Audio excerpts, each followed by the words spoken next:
Bienvenue, prends une grande inspiration. Ici, chaque histoire se savoure comme un secret partagé. Ma voix sera ton guide dans ce mystère. Reste encore un peu avec moi pour découvrir la suite. À Montélimar, 3 inconnus attendent maître de bar. La dactylo-rose Chaillon s'absente pour une course. Suzy Ollier est reçue brièvement, puis tous sont chassés. Le notaire crie à la mystification. Mais peu après, le coup de théâtre, le notaire est retrouvé assassiné dans son étude. Le commissaire Simon et le juge Poitvin mènent l'enquête, révélant à cette occasion bien des secrets. Merci pour ton écoute. Abonne-toi pour ne rien manquer de la suite de nos enquêtes. Je reste à tes côtés pour la suite. Mets tes écouteurs et reste avec moi. À bientôt.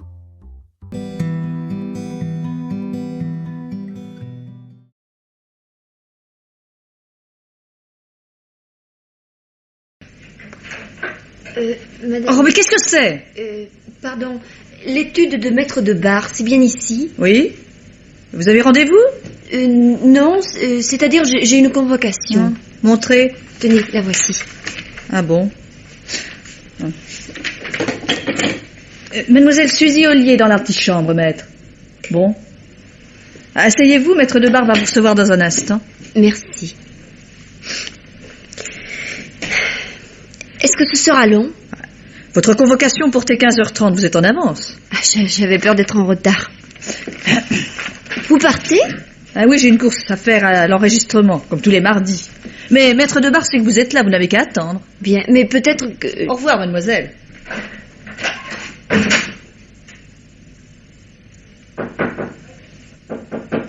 Entrez.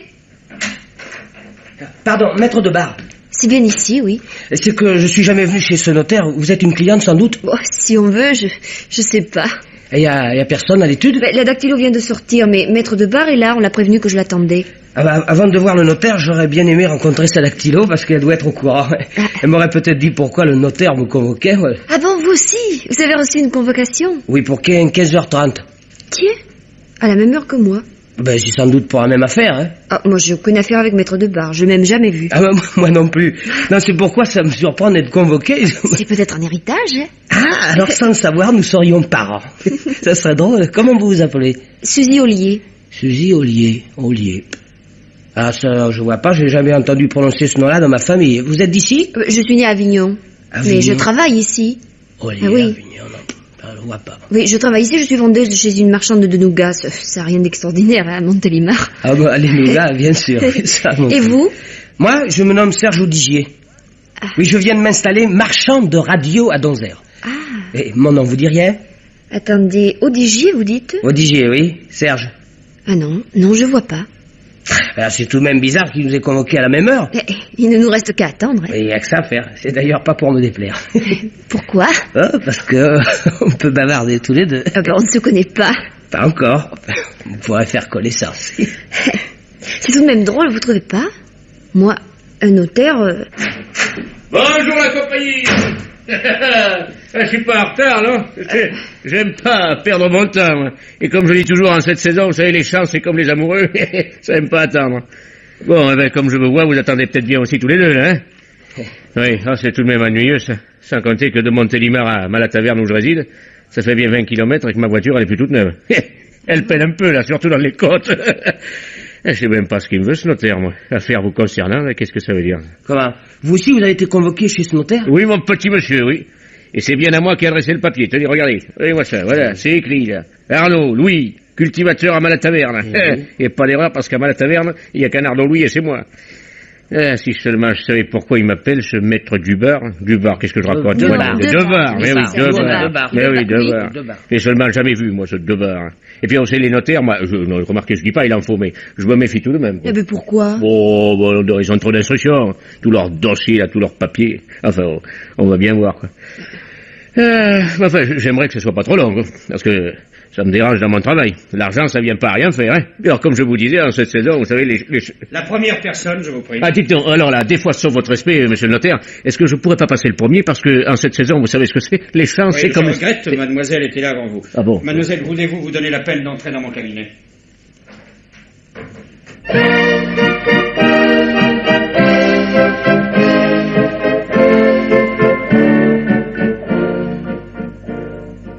Monsieur Poitvin?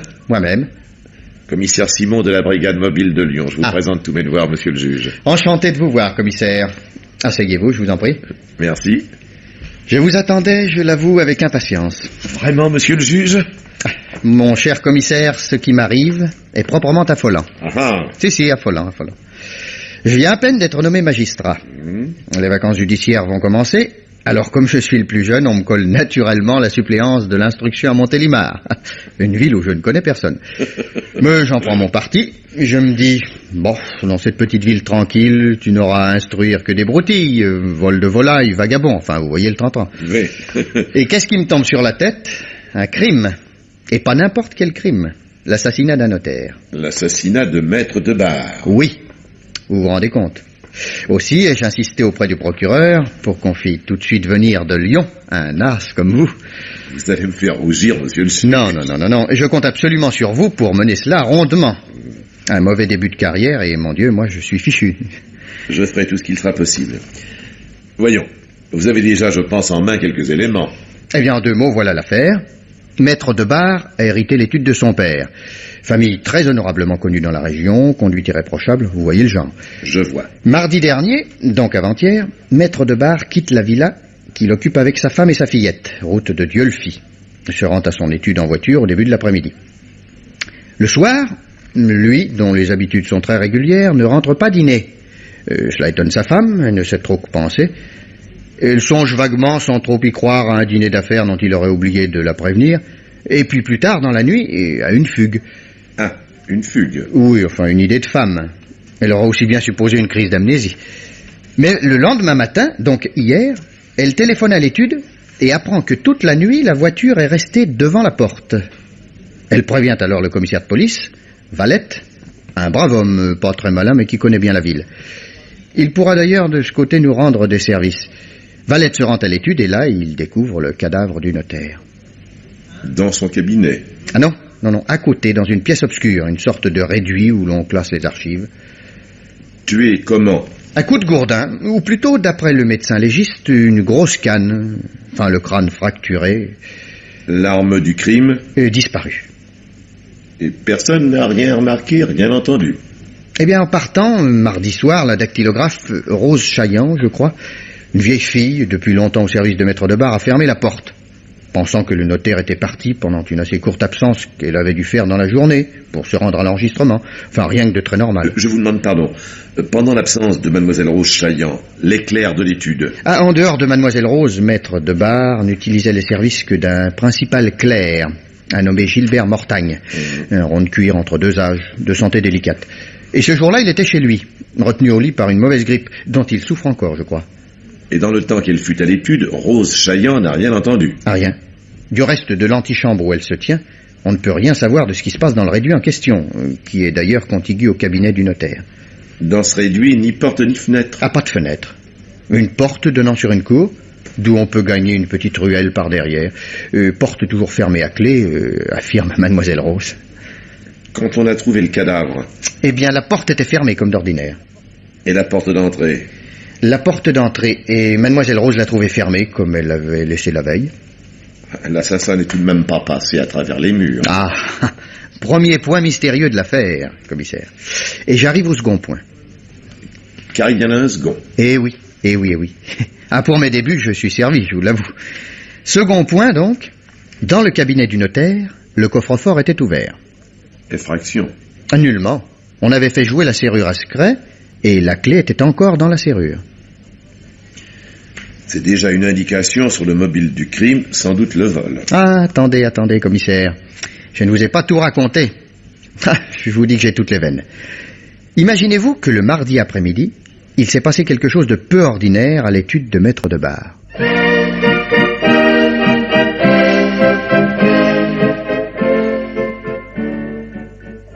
Louis Arnaud, c'est vous? Arnaud Louis, cultivateur, oui, c'est moi, qu'est-ce que vous voulez? Police. Police? Police, mais qu'est-ce que c'est cette histoire-là? J'ai rien à me reprocher, moi. C'est pour le vérifier que je suis venu à la taverne. Bon, alors faites vite, parce que, comme je le dis toujours, moi, en cette saison, vous savez, les chances, c'est comme les amoureux, hein. Oui, dites-moi plutôt, Arnaud, ce que vous êtes allé faire chez le notaire de bar à Montélimar mardi dernier. Ah, mais puisqu'à ce qu'on dit, vous êtes si malin dans la police, c'est bien vous qui devriez me le dire, alors. C'est une histoire à peine croyable. Racontez-moi ça. Oh, mais c'est pas croyable, oui. Je reçois donc l'autre jour un papier, comme quoi il fallait que je sois mardi à 15h30 chez le notaire de Montélimar. Ça me dérangeait bien, vu qu'en cette saison, vous savez, les chances... Passons. Si vous voulez, parce qu'en cette... Bon, ça fait rien. Bon, alors, je n'y comprends rien, vu que le notaire, jamais vu, jamais connu. Enfin, j'y vais avec ma voiture, et pour apprendre quoi? Que ce papier, c'était comme qui dirait une blague, que le notaire, il nous avait jamais convoqués. Nous? Ah oui, c'est vrai, vous étiez plusieurs dans le même cas. Ah, bien sûr, bien sûr. Il y avait là 2 jeunes, une petite brune avec une valise, même que le notaire l'a fait entrer la première et que ça m'a embêté vu que j'étais pressé. Et que c'est même après ça qu'il est ressorti et qu'il nous a demandé nos papiers à moi, Arnaud Louis, et puis au jeune homme qui était là aussi, et puis qui est de d'Anvers, ce que je crois. Et alors, et il nous a dit qu'on était victime d'une... Comment qu'il a dit ça? Moi, j'ai dit victime d'une mystification. Et qu'il savait même pas ce que ça signifiait de nous avoir ainsi dérangés. Alors qu'avez-vous fait? Eh ben, je lui ai demandé une indemnité pour le dérangement, c'est juste, non? Et alors? Et alors, il nous a mis à la porte tous les trois. Mais, il avait l'air pressé de nous voir partir. Non mais ça fait rien. Si je tenais l'imbécile qui m'a fait aller à Montélimar pour rien, il passerait plutôt un mauvais quart d'heure.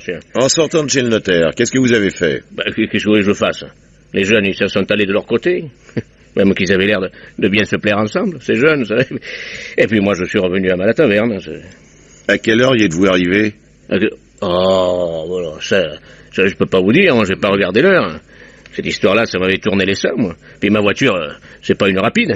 Demande un peu, déranger comme ça le monde, juste en cette saison où les chars, là, comme je dis toujours, c'est comme les amoureux, vous comprenez, ça me fait attendre, quoi.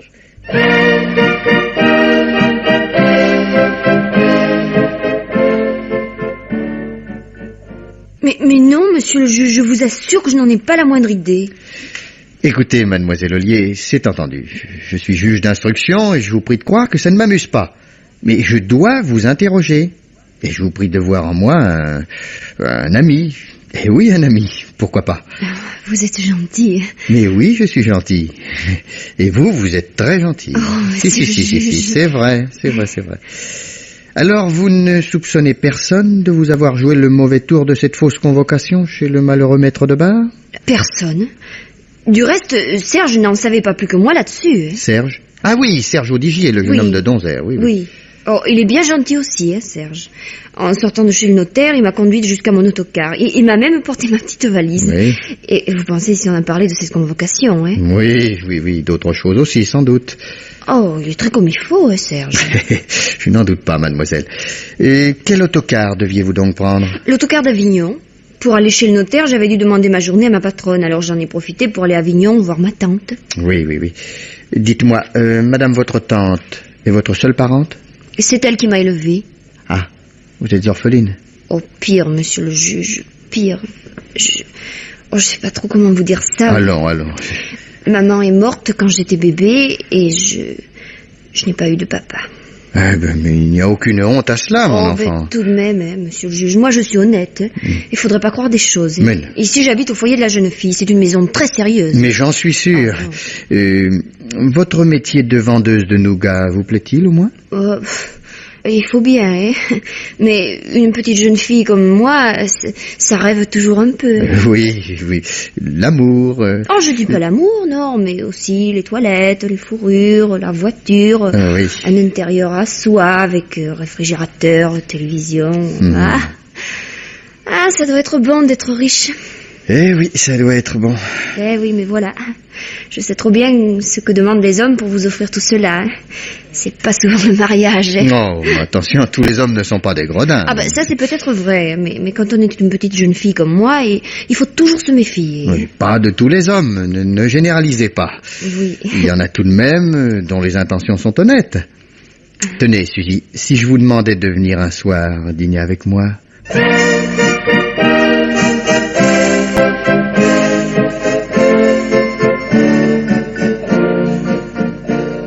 Je suis un peu confus, monsieur le commissaire, de vous recevoir ainsi.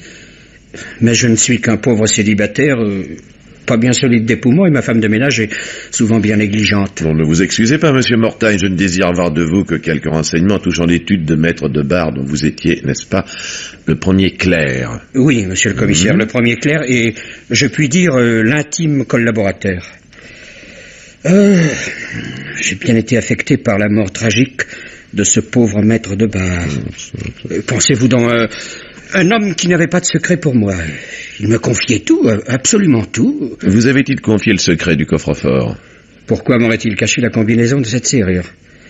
Je n'étais certes pas à sa hauteur, car c'était quelqu'un. Je ne suis qu'un modeste clerc. Mais nous étions tout de même un peu comme, comment dirais-je, comme les deux doigts de la main, oui. Oh, je puis bien le dire, il n'y a rien à l'étude que je ne connaisse.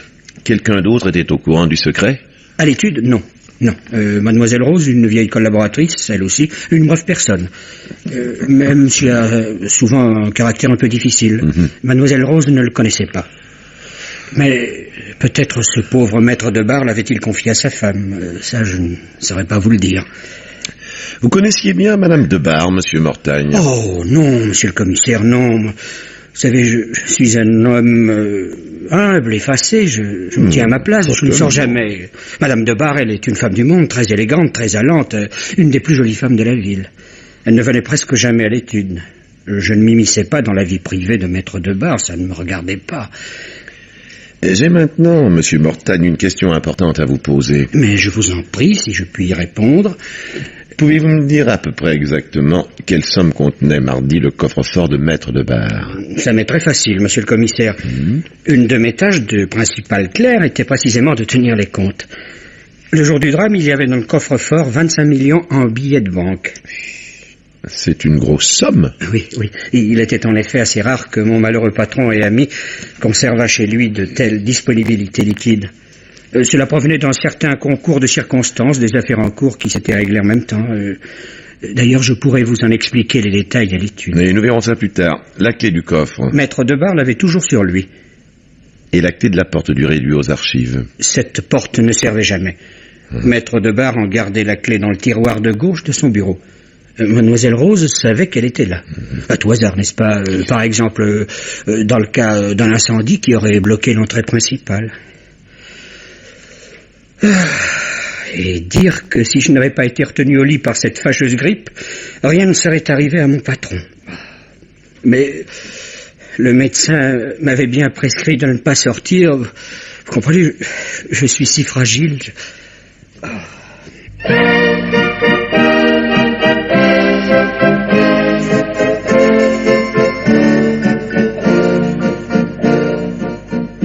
Oh, monsieur le commissaire, me demandez ça à moi, mais vous êtes un polisson. Un polisson. Allez, du calme, mademoiselle Rose, du calme. Je suis payé pour faire mon métier, et mon métier est d'en savoir le plus possible. Peut-être. Mais me demandez à moi qui va avoir 60 ans, et qui suis comme au jour de ma naissance, s'il y a un homme dans ma vie... Oh. Dame, mademoiselle Rose, il faut bien voir les choses comme elles sont. Depuis le moment où vous êtes revenu du bureau de l'enregistrement jusqu'à l'heure de votre départ, vous êtes resté seul dans l'étude. Je veux dire seul avec maître de bar. Vous n'allez pas supposer... Je ne suppose rien, mademoiselle. Et je pense à la clé du réduit. Cette clé que vous saviez être dans le tiroir gauche du bureau.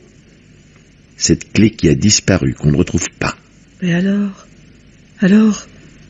Cette clé, eh bien, vous auriez pu la prendre dans ce tiroir un jour, en l'absence de votre patron. Hein? Et puis en allant à l'enregistrement mardi, la remettre à quelqu'un. Hein? Mais... Hein? À quelqu'un que vous auriez connu. Non? Mais je ne connais personne. Je vis avec mes 2 chats. Mais pourquoi aurais-je introduit quelqu'un, comme vous dites, dans l'étude? Parce que, mademoiselle Rose, 25 millions, c'est un beau magot. Ça peut être tentant. 25 millions mais qu'est-ce que j'en aurais fait de 25 millions? Nous n'en avons pas besoin, mes chats et moi, de tant de millions. Oh, c'est pas comme certaines personnes de ma connaissance qui sait les dépenser, elles, les millions. Vraiment, mademoiselle Rose, ces millions pouvaient intéresser une certaine personne. Si pouvaient l'intéresser? Je suis au courant. Les factures me passent par les mains. Et tenez, pas plus tard que la semaine dernière, 20 000 francs chez le coiffeur. C'est vous dire, hein? Des indéfrisables, des teintures, la manicure, est-ce que je sais, moi? À ce prix-là, on peut bien se faire appeler la belle Eliane. Ah, c'est madame de Bar. Mais qu'est-ce qu'elle ne se croit pas? Oh là là, c'est à peine si elle me répond quand je lui dis bonjour. Mais c'est par jalousie, vous savez.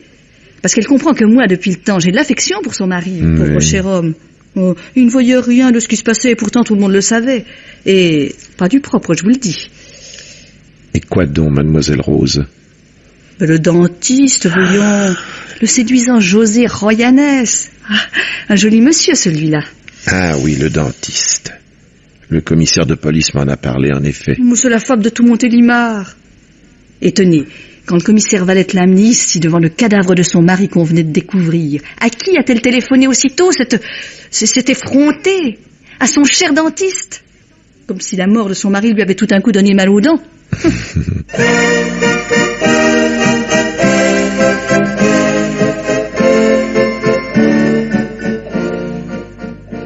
Enfin, monsieur Royanes, votre installation est loin d'être payée.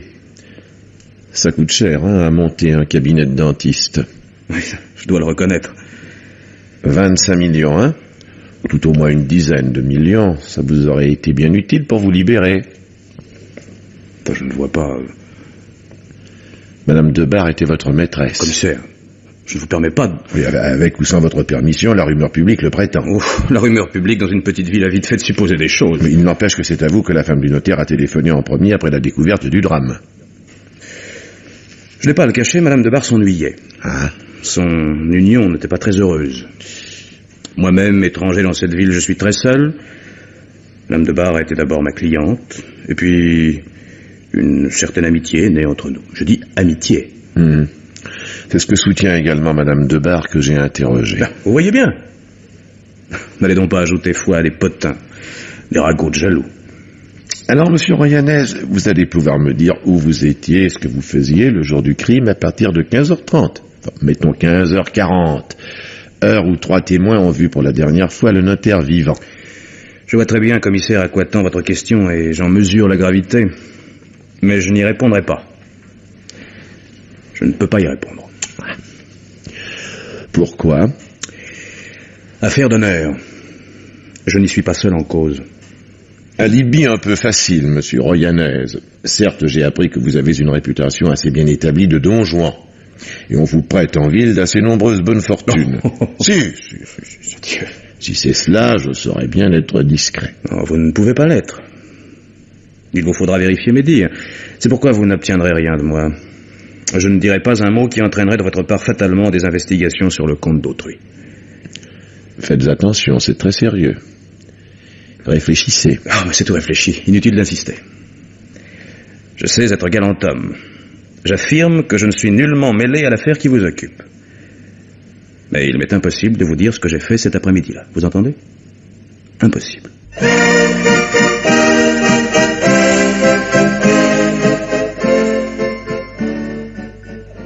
Alors, mon cher commissaire, du nouveau? Peu de choses encore, monsieur le juge, peu de choses. Mais cependant, quelques petits faits. Eh ben, je serais bien aise de les connaître. Je vous écoute. Ne vous réjouissez pas trop vite, monsieur Poitvin.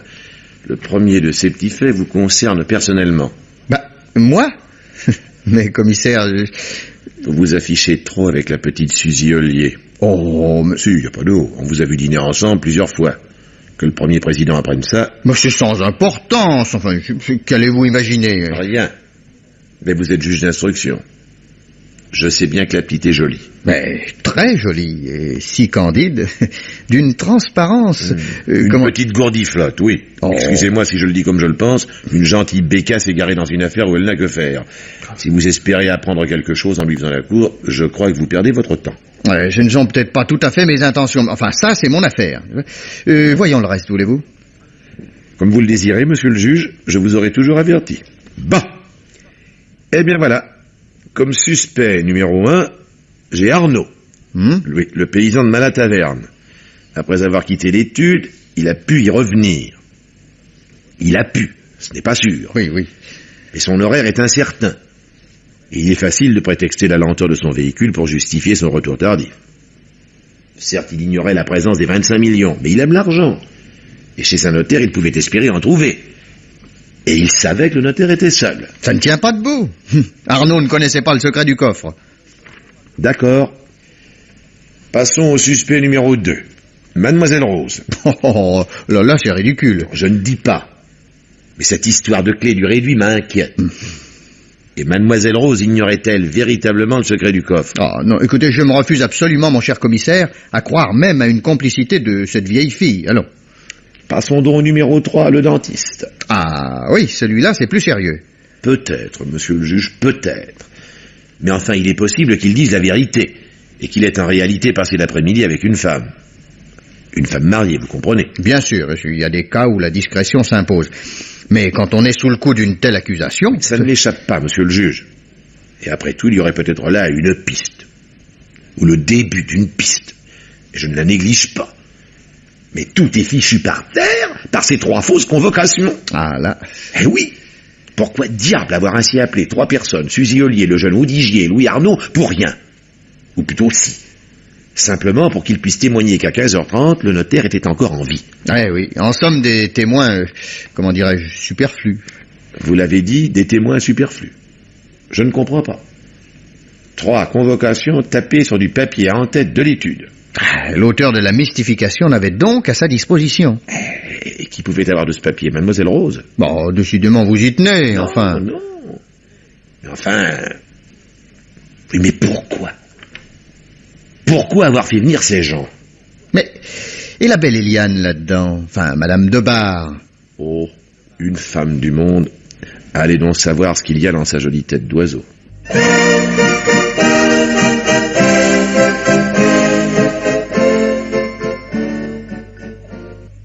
Oh, je n'en puis plus, commissaire. Il faut enfin que je dise la vérité. Il n'est jamais trop tard pour le faire, madame. Eh bien, jusqu'ici, je vous ai menti. Vous comprenez ma réputation mondaine, ma situation de femme d'un notaire, mais il faut que vous le sachiez. Oui, José Royanès, c'était mon amant. Bon, j'étais si seule. Mon mari était si froid. Passons. Arrivons au fait, madame Debar. Oui. Oh, je veux me délivrer de ce cauchemar. Aidez-moi, je vous en supplie, commissaire. Bon. Allons-y. Je soupçonne déjà pas mal de petites choses. Vous avez parlé à Royanès des 25 millions contenus dans le coffre-fort. Oui. Mon mari m'avait incidemment entretenu de cette somme la semaine dernière. Vous avez livré à votre amant le secret de la serrure. Oui. Depuis longtemps, mon mari me l'avait confié. En cas de malheur, n'est-ce pas? Vous avez remis à José Royanès la clé de la porte du réduit par laquelle il s'est introduit dans l'étude. Oui, c'est moi. J'étais folle. Et le papier à en tête pour les convocations, c'est encore vous qui le lui avez procuré. Oui, j'avais tellement cru. Cru quoi, madame? Mais que José m'aimait, n'aimait que moi, que nous allions être enfin heureux ensemble. Oh, de beaux rêves. Des folies, quoi. Et maintenant, je sais. Vous savez quoi? Qu'il en aime une autre. Celle-là dont il refuse de vous dire le nom. Celle-là chez laquelle il était le jour du crime, avant d'aller assassiner mon mari. Comment en êtes-vous certaine? Eh bien, ce jour-là, après avoir conduit ma fille au lycée, je me suis rendue chez lui, à son appartement. Oui, j'en avais l'habitude à cette heure-là. J'ai sonné. Il n'était pas chez lui. Vous entendez, il n'était pas chez lui, il était chez l'autre. Oh, c'est un monstre.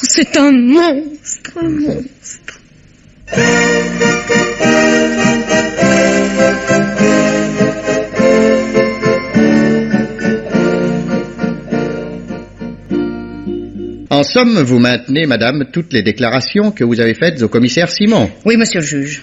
Je ne pouvais pas continuer à vivre dans ces mensonges. Vous avez entendu, Royanès, ce dont vous accuse madame de Bar. Qu'avez-vous à répondre? Mais c'est faux!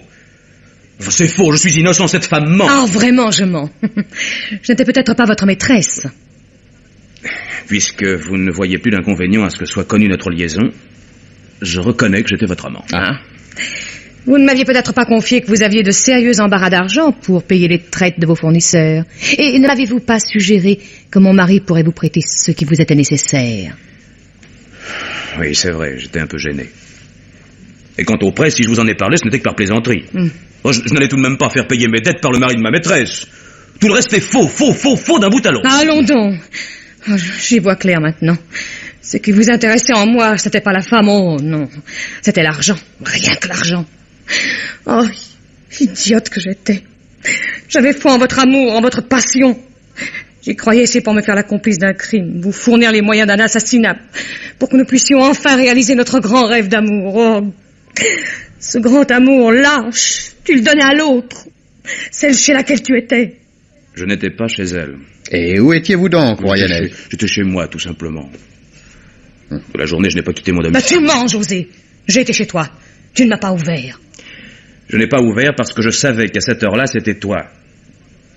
Je voulais te faire croire que j'étais chez une autre. Je voulais rompre car j'en avais assez de toi, entends-tu? Assez. Oh, c'est pas vrai. Ne le croyez pas, il ment. Il ment. Je ne mens pas, et tu le sais, Eliane. Après la mort de ton mari, non seulement tu m'as aussitôt téléphoné, mais tu es venu chez moi et tu m'as supplié de t'épouser. J'ai refusé. Est-ce vrai? Oh, tu es atroce, José. Tu avais l'argent de mon mari que tu venais de tuer, et tu aimais l'autre, celle qui te vole à moi. Oh, je te hais, je te hais. Oui, c'est pourquoi tu veux me perdre. Mais je suis innocent, innocent. Comment pourras-tu le prouver? Eliane, je ne peux encore croire. J'ai bien cru, moi, à ton amour. J'ai été infidèle, soit, mais je ne suis pas un assassin. Enfin, je ne suis pas un assassin. Non, un assassin et un voleur. Et j'étais ta complice. Voilà la vérité. Ce n'est pas vrai. Ce n'est pas vrai, monsieur. Oui. Monsieur le juge. Oui. Royanez, vos dénégations n'y peuvent rien. Vos déclarations ont été contradictoires. Devant les allégations formelles de Madame de Bar, je me vois contraint de vous placer sous mandat d'arrêt.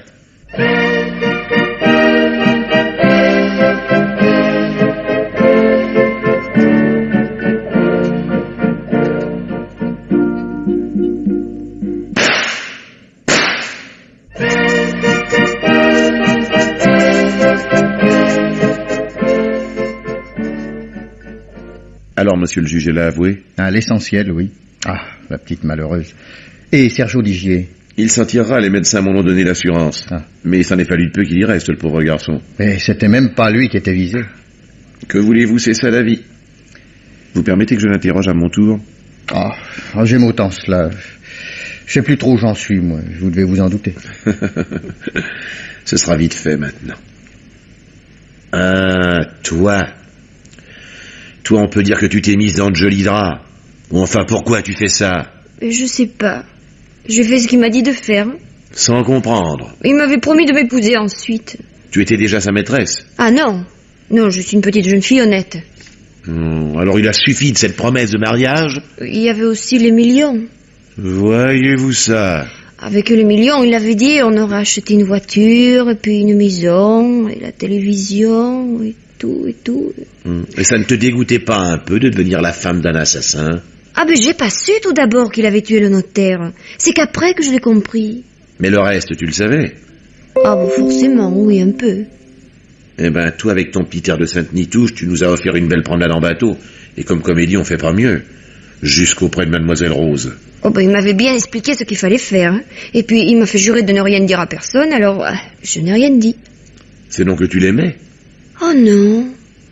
Non, c'est la maison. Non, maintenant c'est Serge que j'aime. Il est si gentil. Le juge aussi est bien gentil. Je dis pas, j'ai un peu hésité. Mais c'est un monsieur, hein, le juge. Je me sentais plus à l'aise avec Serge.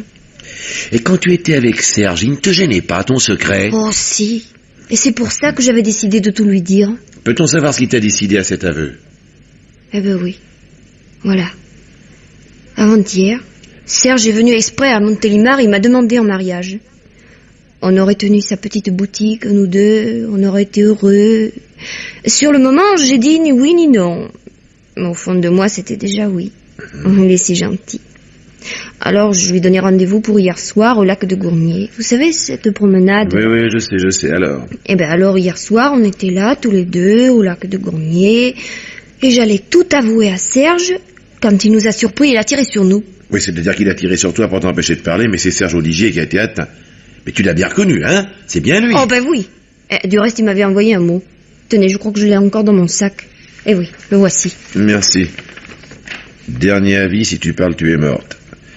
Évidemment, ça dit bien ce que ça veut dire. Ben, j'ai eu peur, hein, vous comprenez. Une petite jeune fille comme moi. Mais j'aurais tout de même tout dit à Serge, hein. Il voulait m'épouser. Oui. Ce que je ne comprends pas, c'est comment il a su que tu allais parler. Ah là, mon cher commissaire, je dois le confesser. Je crois que peut-être c'est moi, bien involontairement, qui ai mis la puce à l'oreille. Comment ça, monsieur le juge? Eh ben, voilà, je vais vous dire. Naturellement, j'étais comme tout le monde, je ne me doutais de rien. Si bien qu'en le rencontrant par hasard dans la rue, et comme il me demandait où en était l'enquête, je lui ai répondu comme ça, quoi, pour dire quelque chose, et sans y attacher une autre importance, que bientôt il y aurait peut-être du nouveau du côté de Suzy Ollier. Mais qu'est-ce qui vous a poussé à lui faire cette confidence? Confidence, c'est beaucoup dire. Mais enfin, la dernière fois que j'avais dîné avec Suzy, enfin, je veux dire, avec mademoiselle Ollier, elle m'avait confié qu'elle aurait bientôt quelque chose à m'apprendre. Alors, j'avais pensé que sans doute, peut-être, enfin, je ne sais pas, moi, au sujet de l'affaire... C'est vrai, Suzy? Tu t'étais résolu à tout raconter aussi à Monsieur Poitvin? Ah ben c'est-à-dire que je voulais lui dire que c'était Serge que j'avais choisi et que j'allais l'épouser. Ben, je voulais lui dire ça doucement, hein. Il était si gentil. Vous savez, des histoires comme ça, c'est difficile pour une petite jeune fille comme moi. Permettez. Allô? Allô, oui, c'est moi. Ah bon. Pas de doute, c'est bien lui? Ah, parfait. Merci. Eh bien, monsieur le juge, c'est fini. Ah. Il s'est jeté dans le Rhône, on vient de repêcher son cadavre. Il est mort? Tout ce qu'il y a de mort. Eh oui, comme tu dis, affaire terminée. Mais toi, Suzy Ollier, je te retiens. Tu pouvais pas nous dire tout de suite, non? Tu peux pas nous dire que le mardi à 15h30, quand vous étiez allé à l'étude, ce n'était pas le notaire Debar qui vous avait reçu, c'était Gilbert Mortagne, le premier clerc. Tu le connaissais pourtant bien, Mortagne, que c'est lui qui t'avait mise dans le coup avec sa promesse de mariage. Il m'avait dit de rien dire, que tout irait bien si je disais rien. Voilà, tu nous as bien eus, hein? Ah oui. C'était pourtant clair. Pas plus grippé que moi, le Mortagne. Il joue la comédie à son médecin, et au lit, le bonhomme pour sa logeuse. Au début de l'après-midi, personne dans les rues de Montélimar. Mortagne quitte son lit, se sauve en cachette de chez lui, va à l'étude. Mais il entre dans le réduit avec la clé qu'il a dérobée dans le tiroir de gauche. Vous me suivez? Oh, trop bien. Le notaire entend du bruit, va voir dans le réduit. Mortagne, qui l'a ainsi attiré, l'assomme avec sa canne. Puis il prend la clé du coffre dans la poche du mort, il ouvre le coffre, retire les 25 millions qu'il savait être là exceptionnellement, et puis... Mais continue, Suzy, continue, mon petit. Eh ben... Il m'a fait entrer comme s'il avait été le notaire et m'a donné un paquet. Les 25 millions. Il m'a dit de le mettre dans ma valise. Et après, auprès des deux autres qu'il a convoqués qui ne le connaissaient pas plus que le notaire, il se fait passer pour le notaire. Pour le notaire qu'il vient de tuer, vous comprenez? Oui, oui. Et auquel il ressemble vaguement d'ailleurs. Et il se hâte de mettre tout le monde dehors pour que les autres ne gardent de lui qu'un signalement confus. Mais dites-moi, pourquoi ces témoins superflus? Les témoins superflus, c'était pour brouiller les pistes. Et les heures. Surtout pour couvrir Suzy, alors qu'elle sortait tranquillement les 25 millions dans sa petite valise. Ah, oui. La petite valise que Serge a portée, un comble. Et le truc a bien pris, nous ne nous sommes doutés de rien. Qu'est-ce que tu as fait du paquet? Et ce qu'il m'avait dit d'en faire. À Avignon, je l'ai mis à la poste en recommandé. Pour où? Pour Marseille. Marseille? Mais pourquoi Marseille? Marseille ou Carpentras a aucune importance. Là aussi, le truc est bon. L'adresse du paquet est fausse. La poste fait des recherches, ça prend 15 jours, 3 semaines. Il n'y avait qu'à attendre. Retour à l'expéditeur, Gilbert Mortagne, 3 avenue de la République, Montélimar. Ah, voilà. Eh oui, il est alors tranquille, Mortagne. À ce moment-là, on a couru après le magot, on a perquisitionné, fouillé partout, on n'a rien trouvé, naturellement. Le paquet se promenait à Marseille. Joli travail. Et tout ça parce qu'un rond de cuir sur le retour s'est amouraché tout d'un coup d'une sacrée gamine. Car ça devait être vrai qu'il t'aimait, Suzy. Et pour te séduire et t'éblouir, il a voulu avoir le gros paquet. Voilà tout. Oui, mais Royanaise, il va falloir que je le relâche, évidemment. Bah, cette petite aventure augmentera son prestige auprès de ces dames. Car fallait-il qu'elle l'aime, la belle Eliane, pour le mettre avec elle dans le trou comme ça, par simple jalousie. Vous êtes jeune, monsieur Poitvin. Vous ne savez pas encore de quoi est capable une femme. Méfiez-vous. Méfiez-vous des femmes, et croyez-moi, même des petites jeunes filles transparentes.